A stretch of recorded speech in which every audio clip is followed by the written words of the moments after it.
The shot we're going to be using this time is similar to the last shot, which is basically a dolly. You have the camera moving in towards your actor, except this time, unlike the last shots, this one is an entry. The previous episode, it was an exit. So let's proceed. I have already removed the actor from our shot using the content aware fill, so we're not going to do that in this episode. If you want to know how to do that, check out the previous episode. Alright, let's begin. Duplicate your footage, take it up. This time we're not going to create the blur the same way we created it in the last 3 episodes. We're going to try a different look. Right click, go to time, freeze frame. We want to have this frozen across all frame, and now we draw a mask like other times around our actor.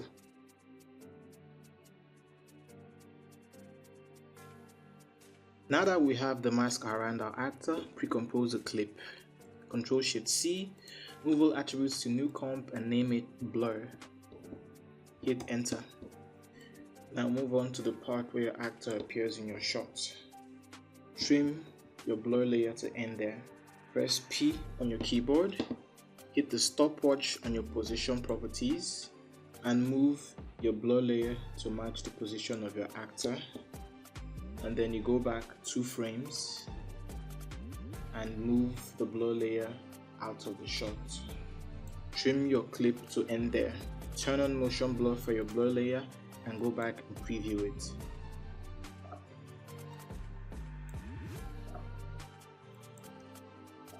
Looking nice.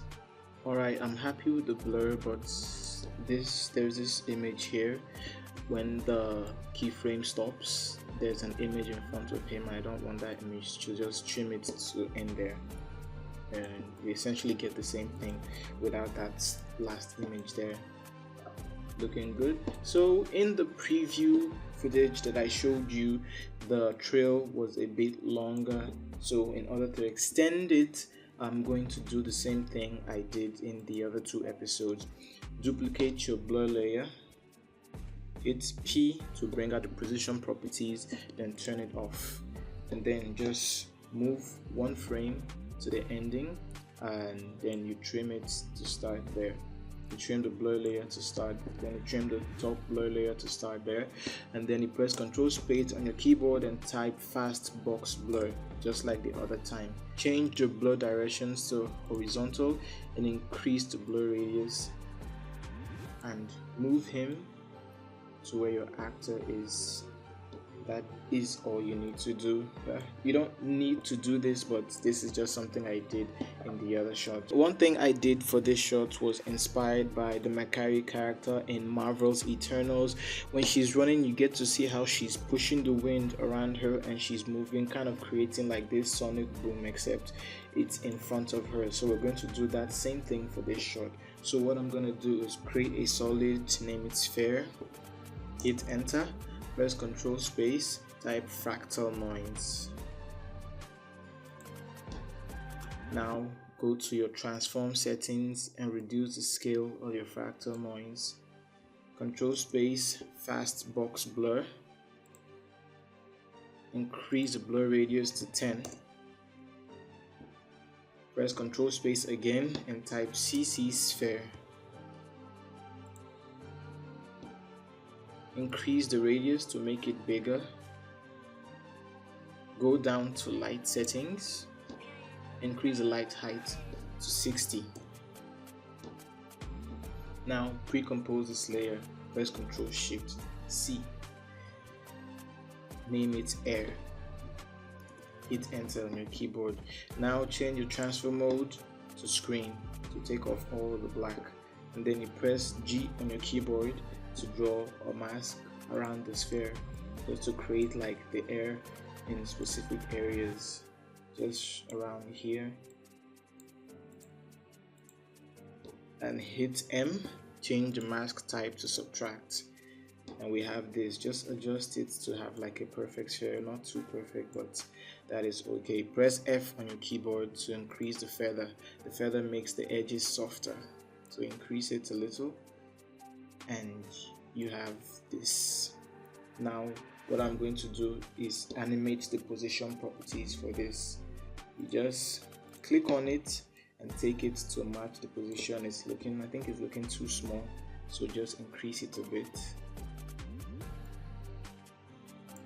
Okay, it matches our actor's position now. So press P on your keyboard, click the stopwatch, move back 1 frame, and take it out of the shot because the actor is out of our shot. But I think I want a little of it to show at this point, and trim it to start there.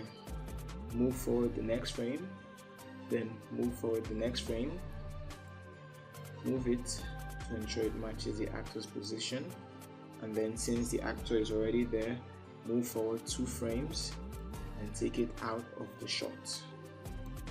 Trim it to end there. Now go back 2 frames, press S, hit the stopwatch, move forward 2 more frames ahead, and increase the scale by 120. Yeah, that works. So let's go back, preview it, and see what we've got. Not looking nice.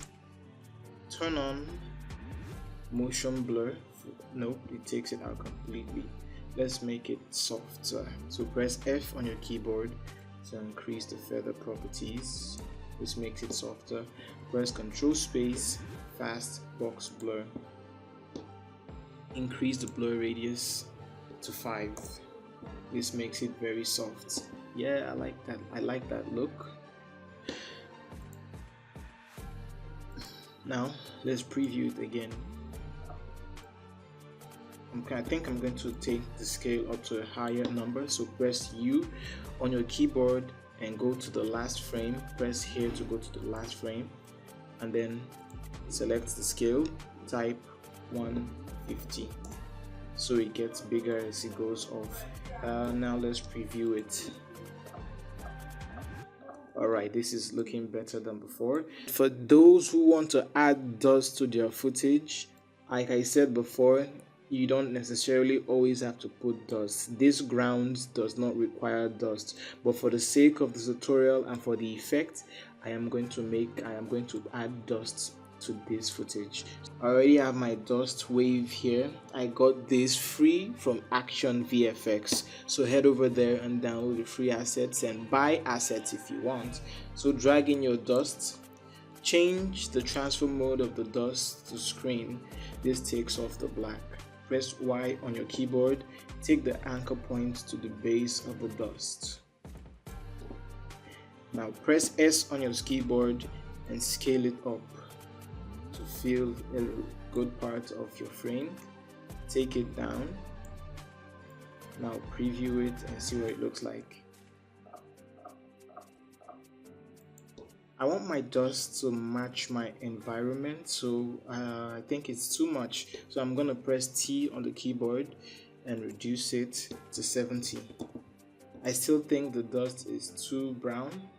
This ground does not have that kind of dust, so we're going to make it a little bit whiter so it can match the environment more. So press Ctrl Space on your keyboard and type tint. Then go down to the amount to tint and take it down to 50%.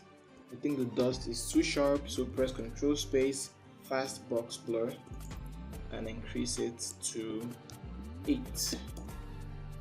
Now let's play back. Select everything and pre-compose. It doesn't matter what you name it, just click OK. Then you go and add the camera shake presets that I created. If you have it installed, just go to Effects and Presets and type camera shake. Drag it into your footage. Go down to amplitude and frequency. Go back a few frames to the point where he's not in the camera. When it begins to show, select your amplitude and frequency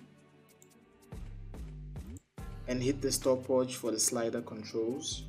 Move forward 2 frames till he stops.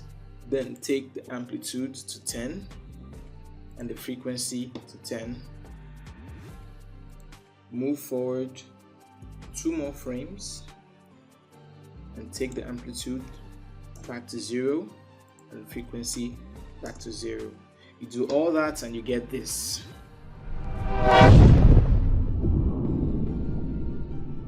Thank you guys for coming this far on my 5-part tutorial. Don't forget to like, share, and subscribe. See you in the next episode.